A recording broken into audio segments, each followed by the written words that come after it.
Según su familia, ya desde pequeña, Licia Skullmeyer mostraba un afán de independencia que apenas podían contener. Licia era mi hija mayor. La tuve siendo muy joven y creo que por eso la traté más como a una hermana pequeña que como a una hija un tiempo. Licia no era la típica adolescente, era una especie de segunda madre, y lo era todo para mí. Me sentía segura en el mundo con ella. En 1977, Licia tenía 16 años y quiso independizarse. Alquiló un apartamento en el centro de Salt Lake City. Yo me casé a los 16 años y también creía que era muy mayor. Y tuve una hija a los 17 años. Y creo que a ella no le parecía tan raro irse de casa e independizarse. Yo nunca dudé de sus capacidades. Pero es cierto que me llamaba todos los jueves a las 7 de la tarde para decirme que estaba bien y que todo estaba en orden. Pero Licia tuvo problemas mientras estuvo viviendo sola. Entraron a robar en su apartamento. Un día llegó del trabajo y se encontró la puerta tirada en el suelo. No tenía muchas cosas, como es natural. Solo una televisión barata y un equipo de música. Lo que sí tenía era un tarro con $50 de sus propinas y se lo llevaron. Aquel robo asustó a la intrépida Licia. Le dijo a mi madre, no quiero seguir viviendo aquí, quiero irme. Un sábado por la tarde, Licia y su madre buscaron otro apartamento para la joven. Pero el lunes, Licia no fue a trabajar, lo cual era muy extraño. El gerente del restaurante donde trabajaba estaba preocupado y llamó a la madre. Y la madre llamó al administrador del edificio para que le abriera la puerta del apartamento. Licia Skullmeyer fue brutalmente estrangulada. La metieron en la bañera, boca abajo, amordazada y con una venda en los ojos. Miré en el baño y la vi en la bañera y supe que estaba muerta. Lo supe. Ni siquiera entré. Simplemente le dije al gerente del edificio que bajara a llamar a la policía. Lo sabía. El último contacto de Licia fue 2 días antes. El cuerpo llevaba horas allí, y muchas pruebas o habían desaparecido o estaban dañadas por el agua de la bañera. El médico forense no encontró pruebas de agresión sexual. No se encontró fluido biológico ni seminal. Lo más cercano a un testigo era el gerente del edificio, y no fue de mucha ayuda. Decía que creía haber visto a alguien por la zona, pero no proporcionó ninguna información de utilidad para la policía. Los agentes estaban perplejos con el lugar de los hechos. Habían registrado los cajones. Habían cogido una sábana del dormitorio de Licia y la habían atado a la escalera de incendios, una posible vía de escape. Pero no habían forzado la entrada. Si el asesino de Licia entró por la puerta principal, podía haberse marchado por el mismo sitio. La escena era confusa. La ropa estaba revuelta, el cuchillo, las cuerdas, las medias y demás. Era una escena caótica. Licia no tenía heridas defensivas significativas. Un cuchillo de un juego que había dentro de la vivienda se encontró cerca del cuerpo. De hecho, todo lo que se utilizó para cometer el crimen provenía de dentro. El sospechoso no venía preparado. Usó todo lo que vio en el apartamento cuando llegó. La policía llegó a la conclusión de que no habían robado nada. Lo habían preparado todo para que pareciera un robo. Más extraño era que el equipo de música de Licia, que había sido robado justo un mes antes de su muerte, estuviera de nuevo en su apartamento, algo para lo que los agentes no encontraban explicación. No entendíamos cómo podía estar de vuelta en su dormitorio el equipo de música. Era como si alguien, no Licia, hubiera tenido acceso libre a su apartamento. La pregunta era, ¿quién? Crímenes imperfectos. Como la entrada del apartamento de Licia Skullmeyer no había sido forzada y como tenía los ojos vendados, los investigadores llegaron a una conclusión precipitada. Parecía que ella conocía bien al asesino y él sabía que ella le conocía. Licia era una chica extrovertida y tenía muchos amigos, tanto del trabajo como de su clase. Mientras los agentes se preparaban para contactar con esos chicos jóvenes, les llamó la atención uno en concreto. Se llamaba Lonnie Passy. Vivía en el apartamento de debajo de Licia. Había estado 6 años en la cárcel por participar en una pelea mortal en un bar. Licia había conocido a Lonnie Passy cuando estaba en la cárcel. Ella había ido a esa cárcel con una amiga cuyo novio estaba cumpliendo condena allí, y empezaron a escribirse.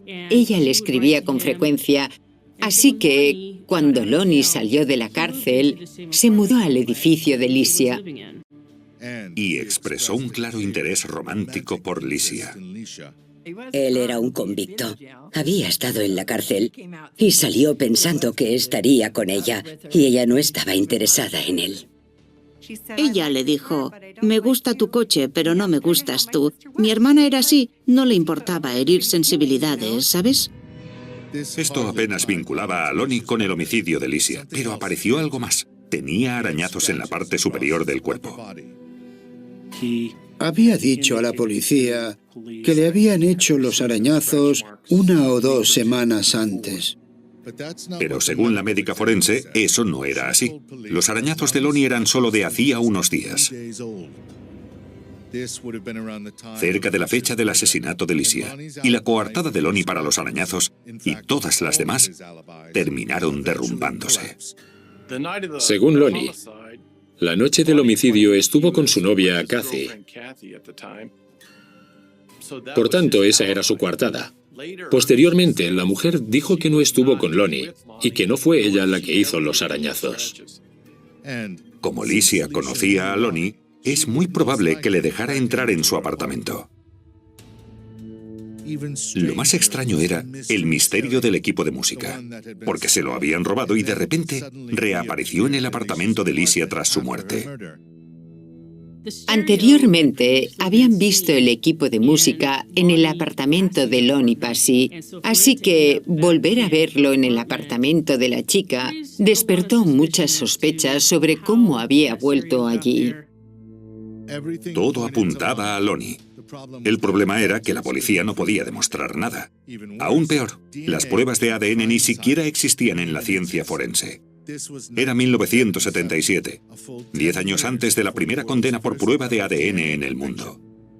Además, no había habido recogida de muestras de agresión sexual y ni siquiera tenían un grupo sanguíneo. En los años 70, no había laboratorios de criminalista especializados en pruebas de agresiones sexuales para determinar si había esperma presente o algún otro tipo de fluido. No había pruebas sólidas contra Lonnie ni contra ninguna otra persona. Pasaron años y después décadas, y el caso de Licia se enfriaba cada vez más. No había pruebas ni podíamos hacer nada más. Y desafortunadamente el caso, como muchos otros, fue al montón de casos sin resolver. Llegó un momento en que dejé de hablar de ello porque era algo tremendamente doloroso en mi vida. Pero los investigadores y la familia de Licia nunca perdieron del todo la esperanza. Su madre estudió todas las posibilidades y siguió en contacto con los inspectores. Hay muchas personas en vuestra serie que dicen que no pueden seguir. Pero es lo único que hay que hacer. Tienes que seguir. Y yo tenía 4 hijos en casa que necesitaban que yo siguiera y lo hice por ellos. Mi madre veía Crímenes Imperfectos y ese tipo de cosas, y cada vez que veía que habían resuelto algún caso decía, bueno, el de Licia también puede resolverse. Yo no sabía que hacía eso entonces porque seguramente le habría dicho que no viera esas cosas, porque yo no creía en eso. Pero con el tiempo, empezaron a creer en ello, y la ciencia forense terminó justificando esa fe. Crímenes Imperfectos.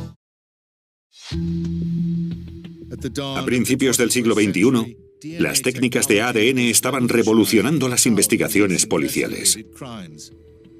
Muchos casos que se habían archivado se estaban volviendo a abrir, entre ellos el de Licia Skullmeyer.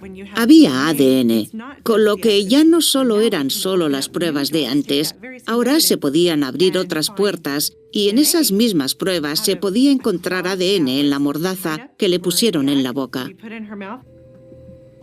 La inspectora Hillary Gordon fue una de las personas que trabajó en el caso de Licia cuando se reabrió en 2016. Creía que era un caso que se podía resolver y me parecía fascinante. Cada vez que tenía un momento libre, trabajaba en el caso y leía todas las transcripciones, todos los interrogatorios, todos los detalles. Cuando la inspectora Gordon revisó el expediente, vio algo a lo que no dieron importancia en los años 70. En las fotografías se veía a la víctima boca abajo en la bañera. Y los nudos de la venda y de la mordaza estaban en la parte posterior de la cabeza y no se habían sumergido en el agua.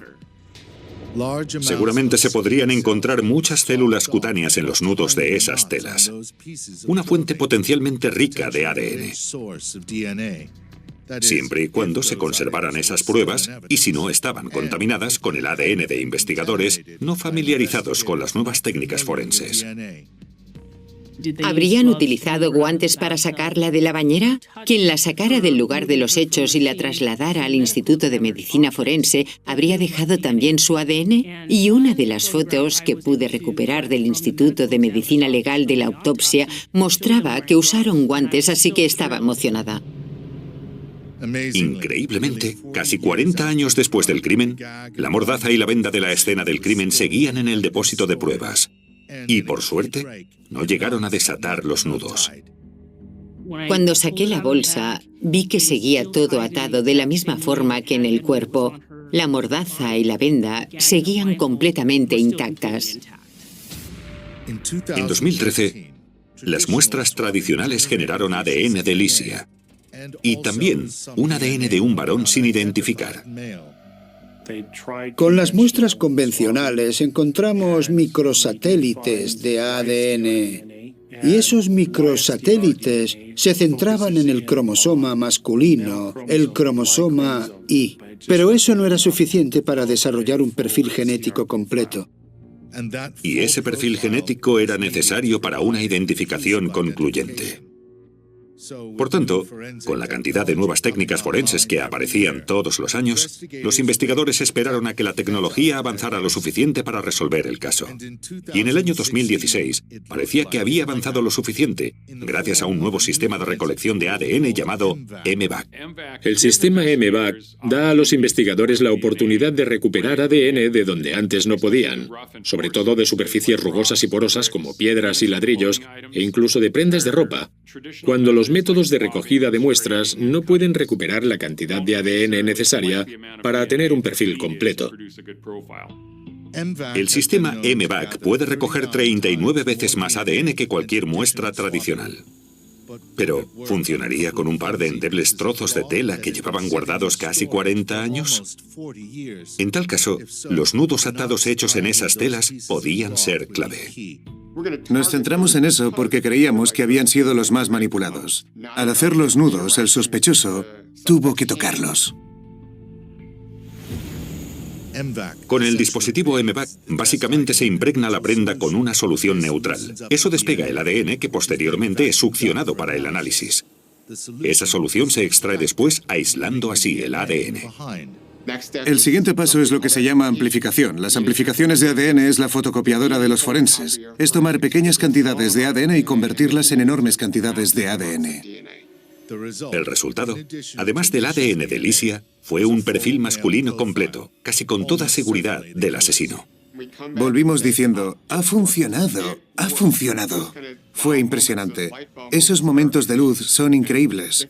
Pasan tan poco que cuando pasan tienes que saborearlos, tienes que celebrarlos. Ahora la policía se centraba en su mayor sospechoso. Lonnie Passy llevaba en su radar desde el homicidio de Licia, y estaban convencidos de que un perfil genético podía relacionarle con el asesinato. Pero el ADN no miente.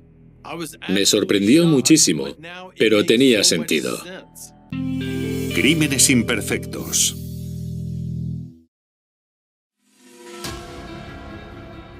Durante las 4 décadas que pasaron desde el asesinato de Licia, la policía y su familia vigilaron de cerca a Lonnie Passy, el principal sospechoso. En 2016, estaban convencidos de que su nuevo perfil genético demostraría que Lonnie era el asesino de Licia, pero les sorprendió saber que estaban equivocados. Me sorprendió muchísimo que no fuera Lonnie Passy, porque estábamos seguros de que era él. Lonnie no tuvo nada que ver. No sé cómo se harían los arañazos. Esa es la pregunta del $1.000.000, supongo, pero Lonnie no tuvo nada que ver con este homicidio. Sin embargo, los investigadores no volvían al punto de partida. Registraron el perfil obtenido con el dispositivo MBAC en el sistema CODIS, la base de datos nacional de ADN, y volvieron a sorprenderse. No me lo podía creer, me hizo mucha ilusión. Me levanté de la silla y empecé a dar saltos y a gritar, «¡Madre mía, hemos resuelto el caso! ¡Hemos resuelto el caso!». El perfil genético coincidía con el de Patrick McCabe, el gerente del edificio que abrió la puerta a la madre de Licia cuando la encontró muerta en 1977. Me quedé horrorizada. Tuvo la sangre fría de entrar en ese apartamento conmigo, sabiendo que encontraría a la mujer que él había matado. Y estuvo allí delante conmigo e incluso llamó a la policía. En fin, hay que estar muy enfermo para hacer eso. No sé. No sé. ¿Cómo se le puede hacer eso a alguien? ¿Cómo le pudo hacer eso a la madre? ¿Cómo pudo dejar que viera a su propia hija brutalmente asesinada? ¡Qué sangre fría! McCabe, que tenía 20 años en el momento del homicidio de Licia, sabía que vivía sola y tenía las llaves de todos los apartamentos del edificio. Pero en 1977, la policía estaba tan convencida de que Lonnie Passy era el asesino que se les escapó McCabe. McCabe estuvo en una cárcel de Florida. Su ADN estaba en la base de datos por otro delito de naturaleza sexual. En 1998, agredió sexualmente a una niña de 14 años y fue condenado por ello. Estuvo 1 año en prisión por ese delito. 40 largos años tras el homicidio de Licia, McCabe por fin se enfrentó a las pruebas. Pronto supo que la ciencia le había alcanzado y confesó. Subí a su apartamento. Estaba oscuro. La violé. Cuando alivié mi excitación sexual, creo que entré en pánico. Me dio miedo. ¿Qué hago ahora? Y fue cuando decidí que tenía que matarla. McCabe llegó a un acuerdo con la fiscalía y fue condenado a 10 años de cárcel. Nunca tuvo su merecido. Tenía que haber pagado por lo que hizo. Pero tuvo 40 años de libertad. No tuvo su merecido. La policía cree que McCabe planificó durante mucho tiempo la violación de Licia. La noche del homicidio, utilizó su llave, entró en el apartamento, cogió un cuchillo de la cocina y la atacó mientras dormía. Licia no pudo hacer nada ya que la ató y la amordazó antes de la agresión. Después, para evitar que le pudiera identificar, se convenció a sí mismo de que no le quedaba más remedio que matarla. La estranguló y la metió en la bañera para hacer desaparecer las pruebas. Y lo consiguió, hasta que el sistema MBAC lo relacionó de manera concluyente al crimen del que se libró 40 largos años. Los policías son humanos y solo tienen las pruebas que encuentran. Pero una máquina puede ir mucho más allá con las pruebas y da a la policía más armas con las que luchar. Hasta que creó el dispositivo MBAC, mi padre siempre decía que la razón por la que era necesario el sistema MBAC era para que cambiaran las cosas, para ayudar a quien no se le podía ayudar de otra forma. El sistema MBAC fue increíble. Hizo justamente lo que necesitábamos. Hizo justicia por Licia, dio paz a su familia, puso a un hombre horrible entre rejas. Hizo lo que ninguno pudimos hacer durante 40 años.